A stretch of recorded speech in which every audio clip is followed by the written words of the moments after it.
Seguimos en Desayunos Horizontes con el tercer equipo de la película en competición en Horizontes Latinos. Miss Bala, el director Gerardo Naranjo y su actriz Estefanía Sirma están con nosotros. Bienvenidos. Muchas gracias. Gracias, Julio. Bueno, la galantería obliga a Gerardo que empiece por Estefanía. Bueno, este papel de Miss Bala, una Miss mexicana, pero ligada al narcotráfico, es una historia real. ¿Cómo te has metido en ese personaje? ¿O cómo te ha metido este señor aquí, en este personaje? Bueno, yo digo, está inspirada en historias reales, pero creo que al final de cuentas Gerardo creó una ficción y un personaje ficticio. No, yo digo, sí, fue con su dirección y con su ayuda, pero no quise meterme mucho en la mente como de este personaje real al que le pasó algo parecido. Creo que el personaje necesitaba como otro tipo de cosas, como mucha inocencia en ese sentido. Y creo que la historia de los personajes reales, de los que estamos hablando en México, está muy confuso todo y nada estaba tan claro. Entonces, pues tomamos la decisión de no hacerlo, ¿no? De crear un personaje precisamente para la película. Gerardo, bueno, esta historia de Miss Sinaloa, ¿la pensaste enseguida para ella? ¿Fue un casting largo? Bueno, a ella la encontré en un comercial de champú cuando empecé el casting. Hablé con ella, le dije muchas mentiras sobre lo que iba a pasar, muchas cosas tremendas. La verdad, en la película no pasan tantas. Y cuando ella accedió, bueno, aún así creo que hubo un proceso de convencerme a mí mismo y fui con muchas actrices y no actrices en México, solo para estar seguro. Pero el viaje duró aproximadamente 6 meses, el de casting, pero bueno, a ella fue la primera que vi y la última. ¿Es tu primer papel protagónico? Sí, es mi primera película. Y entonces era un riesgo importante, puesto que la película recae en sus espaldas, si podemos decir, en 80%, es decir, era un riesgo importante que tomabas. Sí, nunca lo vi así como un riesgo, era… sobre todo necesitaba de ella un compromiso, porque sabía que en el viaje iba a perder un poco la cordura, iba a ser y bueno, y sucedió. Y eso fue, yo creo, un compromiso sobre todo, ¿no? A una experiencia que íbamos a tener juntos, que nos iba a llevar a varios lugares inhóspitos, ¿no? Y entonces yo creo que cuando ella se comprometió, lo más importante para mí era decirle, ¿estás consciente a lo que te estás metiendo? Me dijo, sí, bueno. Digo riesgo porque es un excelente papel de composición y, bueno, precisamente, ¿qué es lo que te pedía? Porque tú en la película empiezas de ingenua, tienes el sueño de ser Miss Belleza y de pronto vives una pesadilla, es decir, hay una transformación de tu personaje que exige una actoría importante. Exacto, pues yo creo que a mí lo que me pareció más interesante la primera vez que leí el guión es justamente cómo se juntan estos dos mundos, ¿no? Y cómo desde la perspectiva de una víctima circunstancial. Algo interesante, Julio, en ese sentido fue que utilizamos un método de dirección un poco raro, que hicimos la película primero en video. Entonces ella sabía toda la coreografía, pero no sabía las emociones de adentro de la coreografía. La película está basada en unos 130 tomas, planos secuencias muy precisos.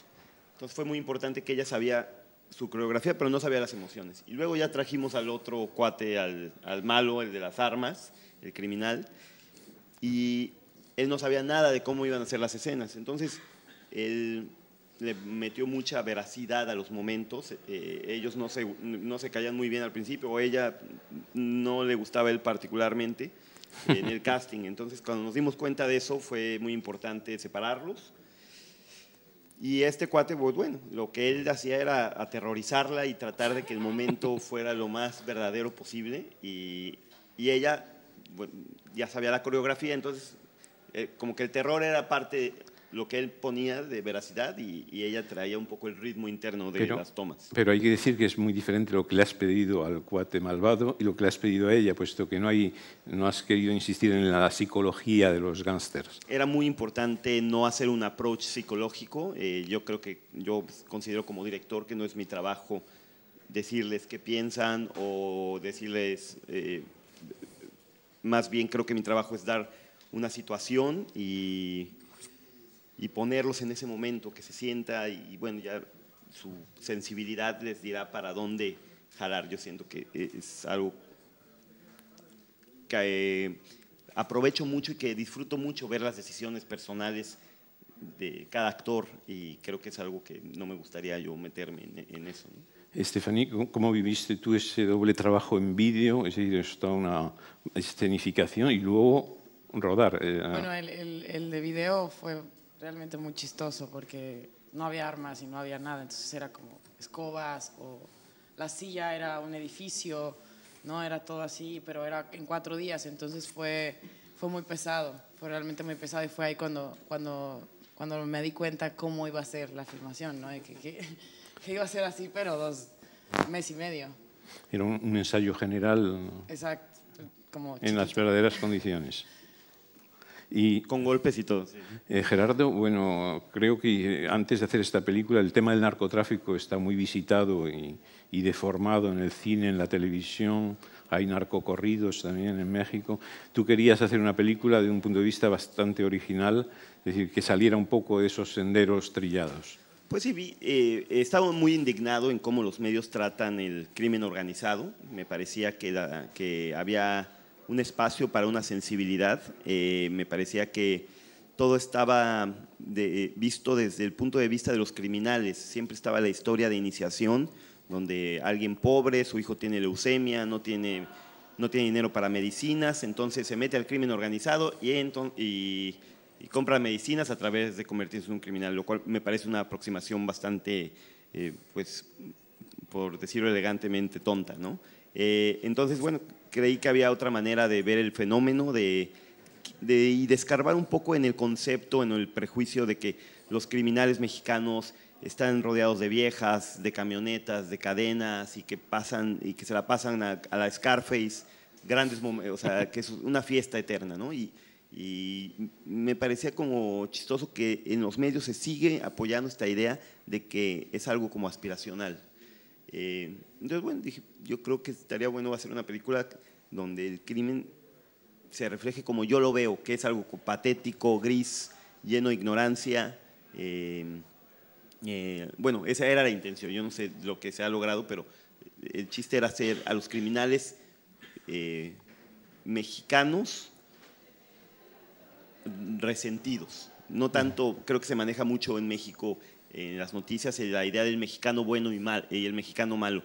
Y eso es lo que me pregunto mucho. ¿Dónde nacen los malos? ¿Cómo se hace?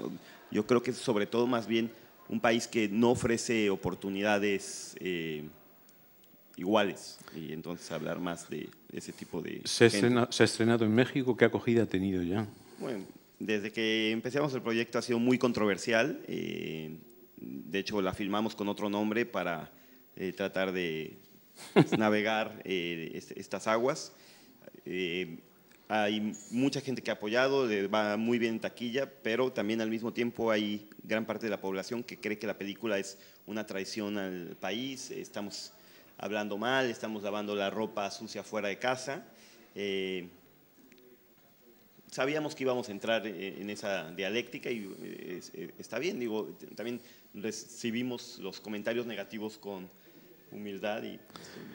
Para terminar, Estefanía, una última pregunta. Bueno, ¿qué fue lo más difícil para ti de rodar en esa película? Esa pregunta es la más difícil porque, porque no sé, creo que toda la película fue difícil, pero fue como una mezcla de cansancio físico y emocional al mismo tiempo y no era fácil, pero creo que también cuando confías en la gente con la que estás trabajando, te dejas ir y todo fluye finalmente, con moretones y todo. Mucha suerte, Gerardo Naranjo, Estefanía Sigman, y vayan a ver Miss Bala en Horizontes Latinos. Nos despedimos con un extracto de la película.